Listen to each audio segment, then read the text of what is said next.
Welcome to Twisted Truths, where betrayal meets brutal payback, and where the most unexpected twists expose what people are really capable of. This story isn't just shocking, it's personal. My name is Zachary Elwood. I'm 35.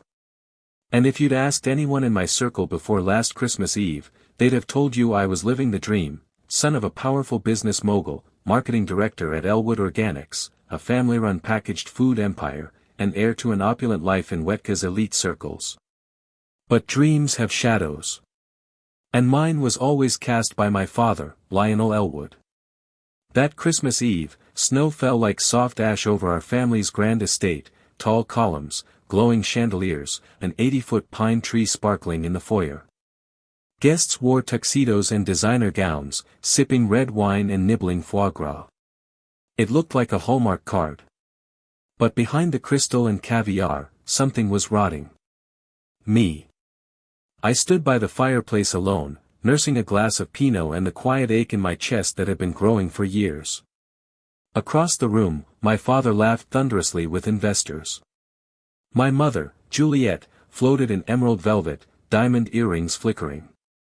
My younger brother, Dylan, our CFO and my father's golden child, was deep in conversation with our uncle about his newest boat.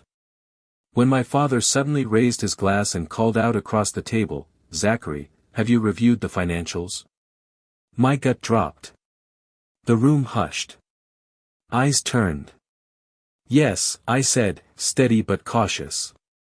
"Margins are tight, but we're stable." His smile faltered. "We're not stable. Bonuses are underfunded. I need a solution. Now." I glanced at Dylan, hoping he'd step in. He sipped his drink like it wasn't his problem. And then my father said the words that would detonate my life. "Sell your condo. That $800,000 will cover the bonuses." I blinked. "What? You live alone. It's a luxury.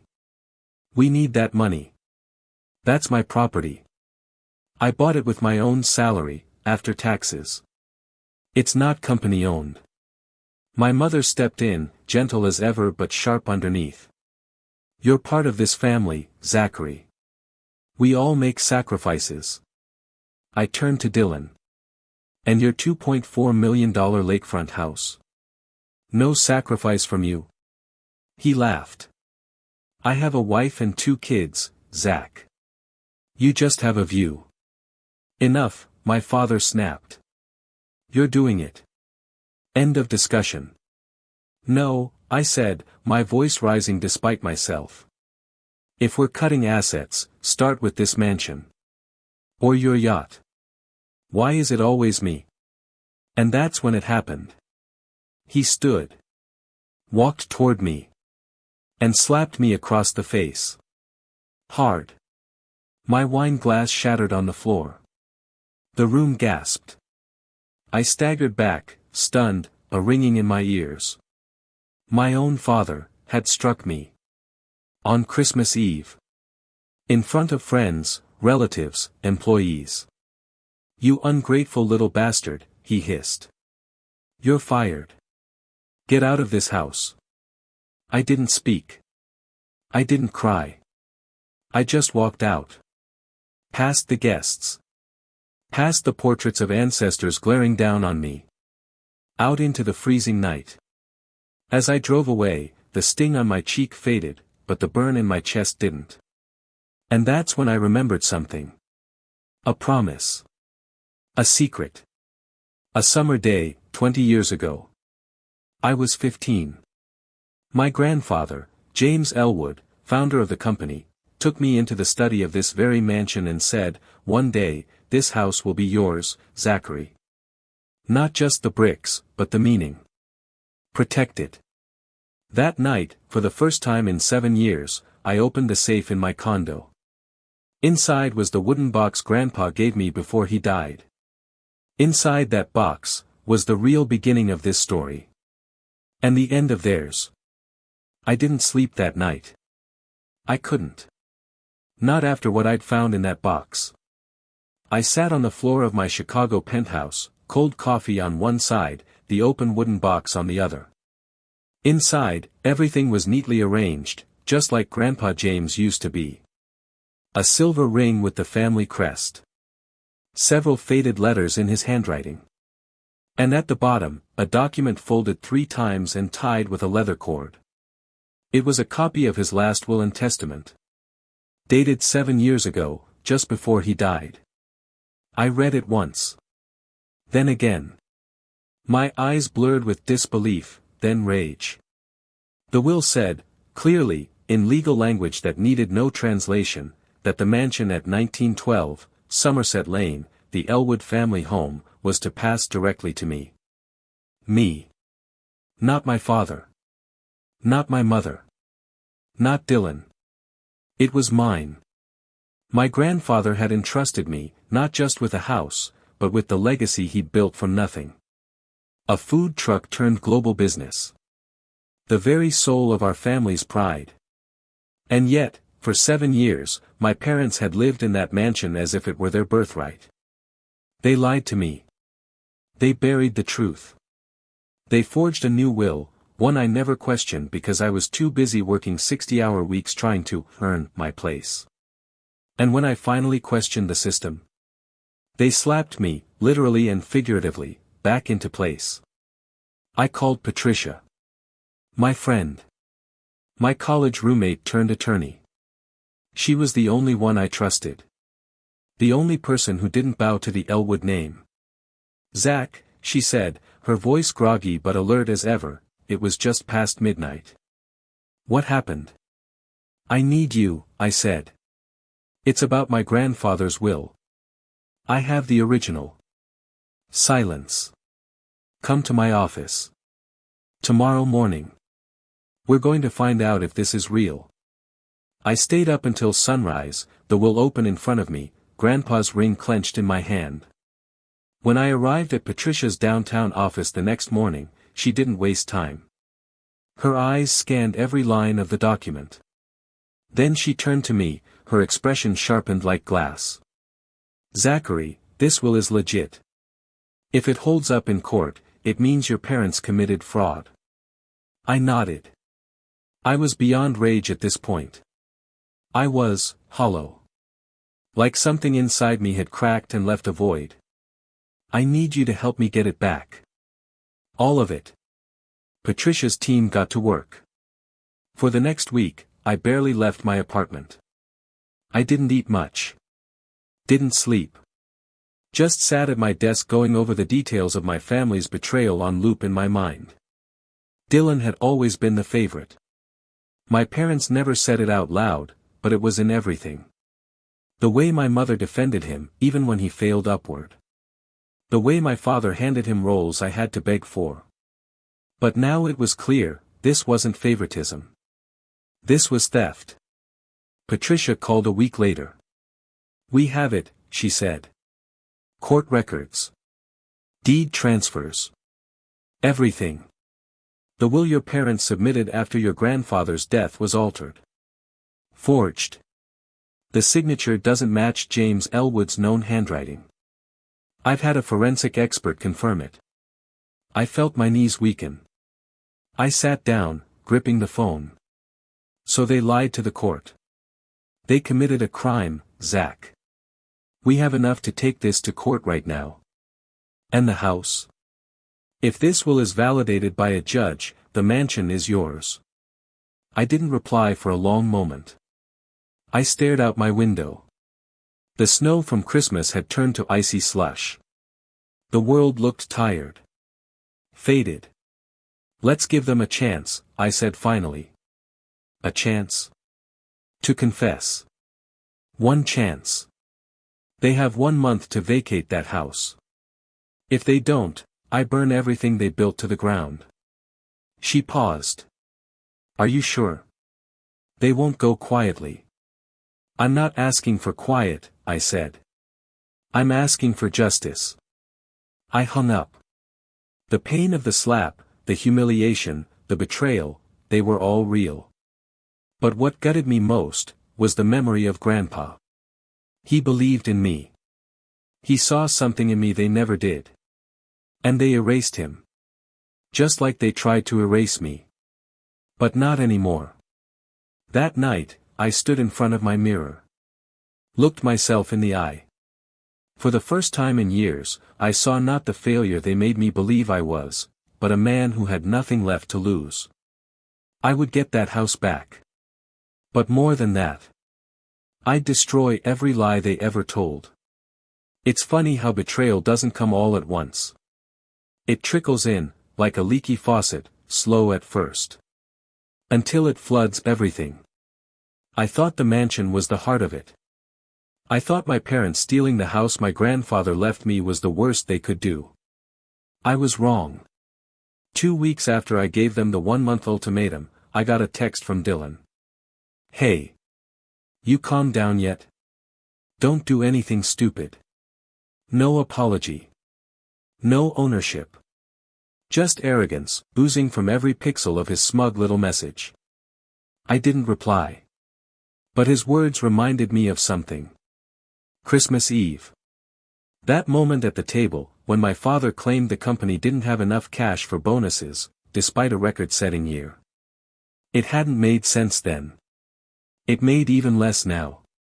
Elwood Organics had just landed a massive national contract with a grocery chain. Sales were up. Margins were steady. Our numbers were public. I'd reviewed the quarterly report myself. There was no way we were broke. So why the sudden panic? Why the pressure to sell my $800,000 condo? I called Patricia again. Hey, I said. I need a favor. A big one. What now? She said warily. I want to audit the company. Quietly. I need to know where the money's really going. She sighed. Zach, if there's embezzlement, it could get ugly fast. You still have shareholder status? Yeah, I said. Dad fired me, but I still own part of the company. Then you have legal grounds to request financial records. I'll bring in someone who won't blink at family drama. 2 days later, I met Henry. A forensic auditor. Late 50s. Wore glasses with thick lenses and talked like a man who didn't waste words.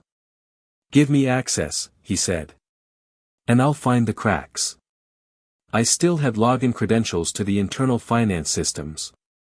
Apparently, they hadn't revoked them because they assumed I wouldn't dare come back. They underestimated how far betrayal can drive a man. Over the next few days, I worked side by side with Henry. I scanned reports for hours, eyes dry, coffee cold. Transaction logs, expense accounts, bonus disbursements. And then we found it. $250,000. Transferred from the employee bonus fund to a consulting firm called Bright Horizon Strategy. Odd, but not impossible. Maybe it was legit. Then another transfer. $300,000. Then a third. Another $200,000.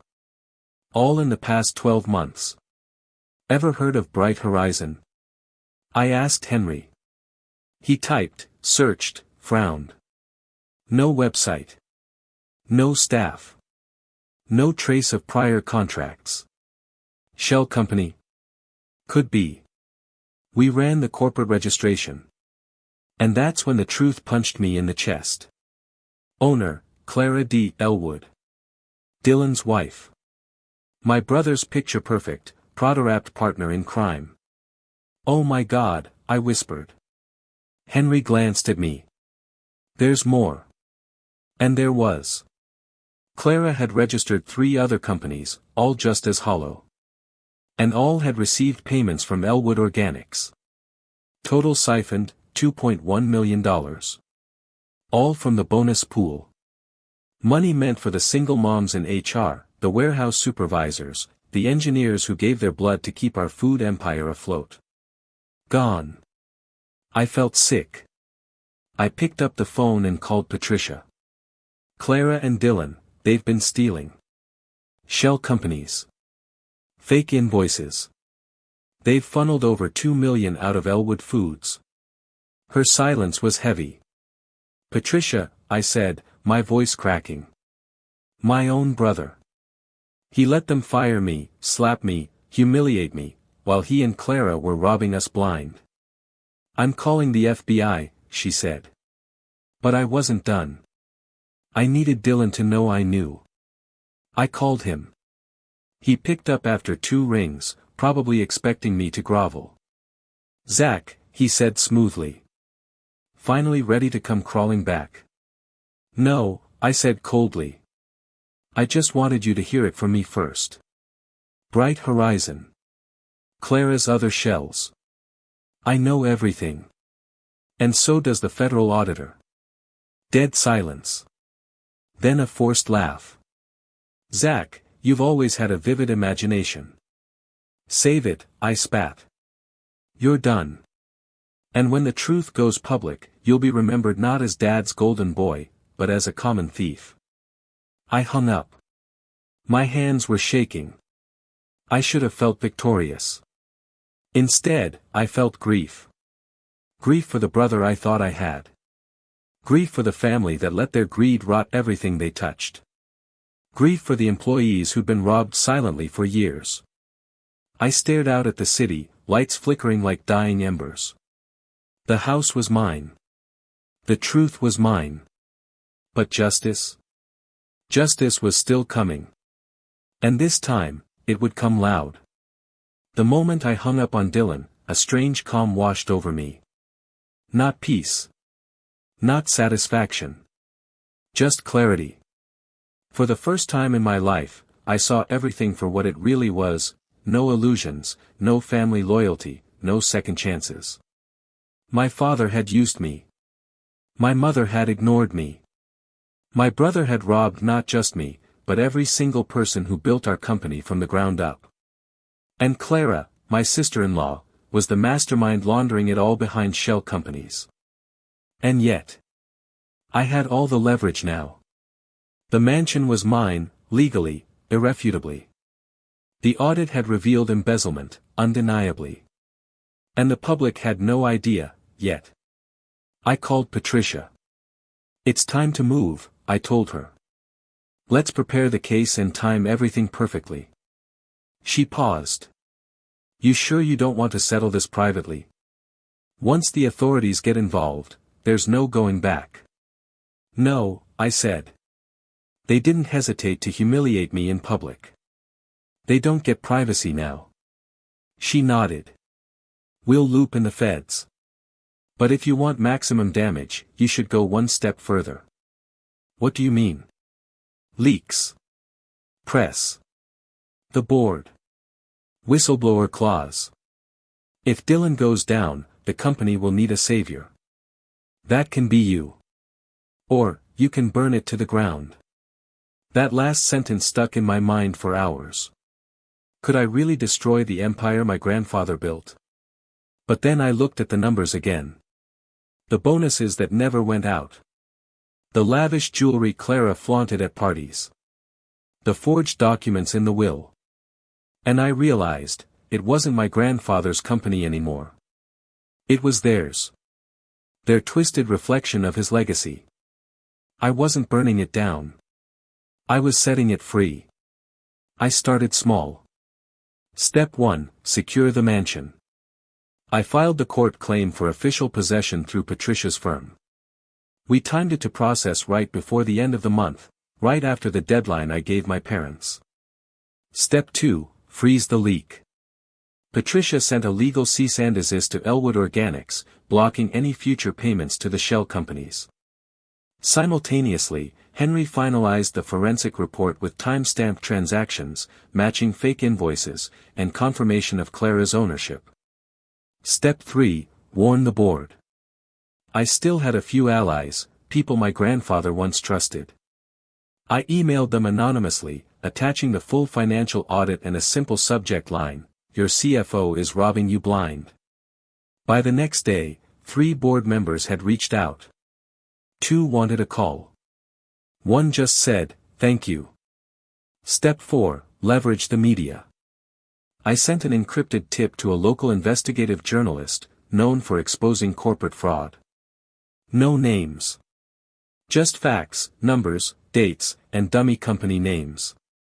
If the press got wind before the FBI swooped in, Dylan wouldn't just lose his job, he'd lose his reputation. His image, which he valued more than anything. Step 5, the confrontation. I waited until the final weekend before my parents' eviction date to return to the Wetka mansion. It was the first time I'd been back since the slap. The house loomed large as ever, gray stone, arched windows, grand iron gates. But it didn't feel like home anymore. It felt like a battlefield. I pressed the buzzer. Margaret, our longtime housekeeper, opened the door. Her face lit up when she saw me, but quickly turned wary. Master Zachary, she whispered. They're inside. But things have been tense. I know, I said. They've got 2 days left. She stepped aside, letting me enter the grand foyer. The house smelled the same, cedarwood, wax polish, expensive perfume. But the warmth was gone. My father stood in the study, by the fireplace. My mother was seated with a brandy glass, her eyes red-rimmed but proud. Dylan wasn't there. Zachary, my father said with cold disdain. Back to gloat. I tossed the manila envelope onto the coffee table. Just to make sure you understand what's about to happen. That's the title deed. The audit. The forensic report. And the court order giving me full possession of this house in 48 hours. He didn't even look at the papers. He stared at me, jaw clenched. Everything we built. You mean everything Grandpa built, I cut in. You just poisoned it. My mother spoke, her voice low.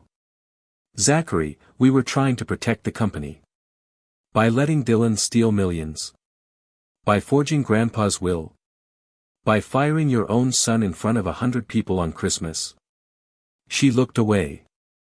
My father stepped closer, his voice dropping to a threat. You think this is over? You've just started a war you can't win. I met his gaze. No, Dad. I've already won. I just haven't told the world yet. I turned and walked out, the echo of my boots on the marble floors ringing like a final verdict. Later that night, Dylan called. I know you leaked the audit, he said, his voice trembling. Do you have any idea what you've done? Yes, I said calmly. I saved the company from you.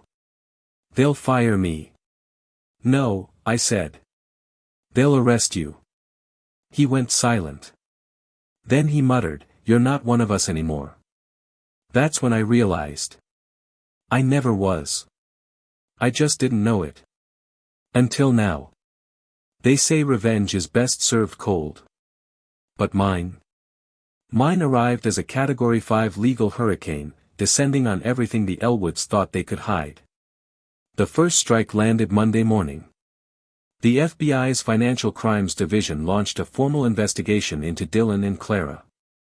Patricia had handed over the entire audit packet, every invoice, every fake company, every dollar trail, and the agents wasted no time. Dylan was at the office when they showed up. A friend from accounting texted me. He looked like he'd seen a ghost. They took his laptop, his phone. Clara called the receptionist screaming before they locked her out of the system. I didn't respond. I just stood at my penthouse window, watching snow swirl over Chicago like confetti from some invisible celebration. That afternoon, the story broke. Channel 9 News ran a segment. Breaking, CFO of Elwood Organics, Dylan Elwood, under federal investigation for embezzlement and financial fraud. Allegedly funneled over $2 million into shell companies tied to his wife, Clara Elwood. I watched the screen, eyes fixed on the footage of Dylan being escorted out of the Elwood Tower. Cuffed. Pale. Mouth tight. The same mouth that had laughed at me across the Christmas table. The same hands that had raised a champagne toast after I was fired. Now restrained. Clara was next. Her mugshot surfaced online within 48 hours, hair wild, makeup smeared, her face twisted in stunned disbelief. For once, she wasn't camera ready. The company's stock dipped 22% by Thursday.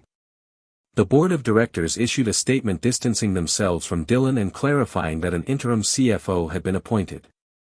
They didn't name me, but I got calls from 3 members, practically begging me to return. You know the operations.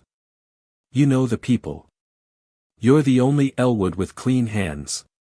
But I wasn't interested in cleaning up their mess. They didn't want me before. They wanted control. Now, they wanted damage control. No thanks. The next strike came from the courthouse. The ruling on the Wetka mansion had gone through. It was now officially mine. Patricia called, voice steady but emotional. You won, Zachary. Your parents have no legal ground left. The will is validated. The forged one is nullified. And they've been notified? Yes. They have 48 hours to vacate. I drove out there that evening, not to gloat, but to see it for myself. The mansion that was once my family's kingdom, now stripped of its false crown. I parked in the circular driveway, headlights washing over the white stone pillars. The front door opened. My mother stood there. Not in jewels. Not in designer gowns. But in a plain cardigan and slippers. For the first time, she looked small. Zachary, she whispered. Have you packed? I asked. She nodded slowly. We're leaving tomorrow. Your father, he's not taking it well. I'm not surprised. I wrote you something, she said, holding out a folded letter. I took it but didn't open it. Do you need help moving? She blinked, surprised. You'd help us? No, I said. But I'll send movers. I turned away. Not out of cruelty, but because pity was not the same as forgiveness. That weekend, the final domino fell. Dylan was officially indicted. Federal prosecutors released a statement outlining the charges. Fraud. Embezzlement. Falsifying financial documents. Money laundering through shell corporations. Clara faced the same. Their bail was denied. The judge cited risk of asset flight, citing offshore accounts in the Caymans, uncovered by Henry in the audit's final phase. I didn't celebrate. I just sat in the mansion's library, my grandfather's library, reading his letters, breathing in the scent of old oak, surrounded by the silence of justice finally done. He once told me, Zachary, never chase the crown. Chase truth. Crowns rust. But truth never loses its shine. He was right. Then came the unexpected. An email from the company board. We've unanimously voted to name you interim CEO, should you choose to accept. We need stability. We need someone we can trust. We need you. I didn't reply right away. Not because I was unsure. But because I didn't know if I still wanted to be part of it. The family name didn't mean what it used to. The business had become poisoned, by favoritism, secrets, greed. Still, there were people, real people, who relied on it. Employees. Suppliers. Families. They weren't to blame. Dylan and Clara were gone. My father was publicly disgraced. My mother was out of the mansion. The empire had fallen. Now I had a choice. Rebuild it. Or walk away forever. I looked down at my grandfather's silver ring on my hand, the one with the word truth carved beneath the Elwood crest. And I realized, maybe there was still one more chapter to write. I accepted the board's offer. Not out of pride. Not even out of duty. But because if I didn't, someone like Dylan, or worse, would eventually crawl back in and rot the company from the inside again. I couldn't let that happen. Not to the people who had stood by this company. Not to the memory of my grandfather. Within a week, I was officially named interim CEO of Elwood Organics. I walked into the headquarters with quiet authority. Gone were the tailored suits and smug boardroom banter. I showed up in jeans and a navy sweater, clipboard in hand, sleeves rolled up. The halls were still filled with whispers. Employees gave me side glances, some hopeful, others skeptical. But I saw something I hadn't seen in years. Respect. Not the forced kind that came from a title. But the quiet kind that came from survival. And then, came the twist. 3 days into my role, Henry, our financial auditor, walked into my office with a strange look on his face. He dropped a small folder on my desk. "You're going to want to sit down." My stomach tightened. What now? He opened the folder, revealing a set of handwritten letters and a scanned bank ledger from 20 years ago. "Where did you get these?" I asked. They were buried deep in the company archives. Someone must have locked them away in off-site storage years ago. "What are they?" Henry took a breath.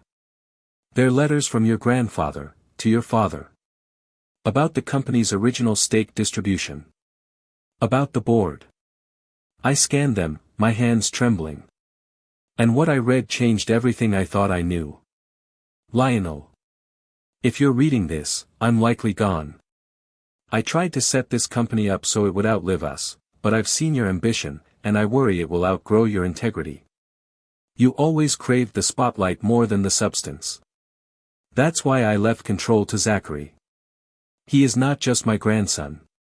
He is the only one who truly understands what Elwood means. You do not own this company, Lionel. Not fully. You never did." I froze. The letter was dated 1 week before my grandfather's death. Alongside it, Henry laid out the original shareholder agreement that had been rewritten, without board vote, after my grandfather passed. A quiet fraud. Orchestrated by my father. He didn't just forge the will, Henry said. He altered the shareholder structure. You were meant to be majority owner from the beginning. My throat went dry. You're telling me. You were never an employee, Zach. You were the rightful heir. This was always your company. I sat in silence for nearly an hour after Henry left. The memories came flooding in. My father criticizing my ideas in meetings, while praising Dylan's. My mother brushing off my concerns with a dismissive, "You're young. It's not your time yet." Dylan's smug expression whenever I was asked to step back for the sake of the family. They'd all known. Or at least suspected. And they let me suffer. Let me work like a dog to prove myself for a crown I already wore. This wasn't just betrayal. It was a heist. A theft of identity. Of destiny. My grandfather saw through them all. That's why he chose me. Why he gave me the house. The ring. The sealed box with the real will. Everything was part of a plan. And they tried to bury it. That night, I returned to the Wetka mansion. My mansion. The halls were quiet now. No more parties. No more false smiles. Just the sound of my footsteps echoing across marble floors. I walked to the library. Sat in my grandfather's old leather chair. And I wept. Not from anger. But from release. He believed in me. And now, the world would know it too. The next morning, I called a board meeting. I laid out the letters. The forged shareholder agreements. The hidden clause that transferred controlling interest to me upon my grandfather's passing. The board members were stunned, but not resistant. Many of them had grown tired of Lionel's manipulative tactics over the years. They voted unanimously to reinstate the original ownership structure. In that moment, I became not just interim CEO. But the sole majority owner of Elwood Organics. My father's legacy. Gone. Dylan's path. Erased. And me? I finally had the power to change everything. But I didn't want revenge anymore. What I wanted, was purpose. And I knew exactly how to get it. You'd think getting everything back would make me feel victorious. It didn't. After the board meeting, I sat alone in my office, my grandfather's old desk now mine, and stared at the skyline. Elwood Tower's glass reflected the rising sun, but inside me, there was no triumph. Just quiet. Not sadness. Not even peace. Just quiet. Because revenge, real revenge, doesn't feel like fireworks. It feels like silence after a storm. When the dust settles, and the pieces lie where they fall. A week later, my father emailed me. No subject line. Just 3 lines of text. You've made your point. I hope you're proud of what you've done. We'll never forgive you. I didn't reply. Because I had nothing left to say. They forged documents. They stole my birthright. They watched me drown in shame while they raised glasses and wore crowns they hadn't earned. And now? Now they could watch from the sidelines. Because the house was mine. The company was mine. And the future? That was mine, too. I didn't stay CEO. I held the role long enough to steady the ship. To fire the toxic board members. To restore the stolen funds back into the employee bonus pool. To launch a new ethics committee with real authority. But I knew my time in the chair was temporary. Power wasn't the point. Purpose was. And I had something else in mind. The Wetka mansion, once a symbol of elitism and exclusion, was about to become something new. I turned it into a community center. I called it James Flame, after my grandfather, and after the silver ring he left me, engraved with the word truth. We converted the wine cellar into a food pantry. The ballroom became a vocational training hall. The upstairs library became a co-working space for local startups. And every Friday, I held office hours, for free. Anyone could walk in, pitch an idea, ask for mentorship, or simply talk. I wasn't Zachary Elwood, the fired son anymore. I was Zachary, the man who took back what was stolen and built something better from the wreckage. 6 months after the opening, I got a letter in the mail. From prison. Dylan. It read. Zach. They let us read the papers in here. I saw what you did with the house. I know you saved the company. I hated you for a long time. But the truth is, I knew you were better for it all along. Clara doesn't talk to me anymore. Probably for the best. Mom visited once. Dad hasn't called. I'm sorry. I mean it. You didn't deserve any of it. Maybe when I'm out, I'll come volunteer at James Flame. If you'll let me. I folded the letter. Put it in a drawer. I didn't know if I was ready to forgive him. But I knew one thing. I wasn't angry anymore. Months passed. I sold the condo. I sold my remaining shares in Elwood Organics. I bought a small apartment on the north side of the city, modest, with a corner desk and a rooftop view. Every morning, I walked to James Flame, brewed coffee for volunteers, and watched the people come in, single mothers, veterans, college dropouts, ex-cons, everyone with a story. Just like mine. And I listened. Because sometimes, the best kind of justice, is becoming what your enemies said you'd never be. Not bitter. Not broken. But whole. And when people asked me, how did you survive all of that? I just smiled and pointed to the ring. Truth. That's how. In the end, truth has a way of surfacing, even if it comes twisted through pain and betrayal. As one wise voice once said, sometimes your greatest enemy was once your closest ally. If this story struck a chord with you, let us know in the comments. And don't forget to subscribe, share, and spread the word, because justice deserves to be heard.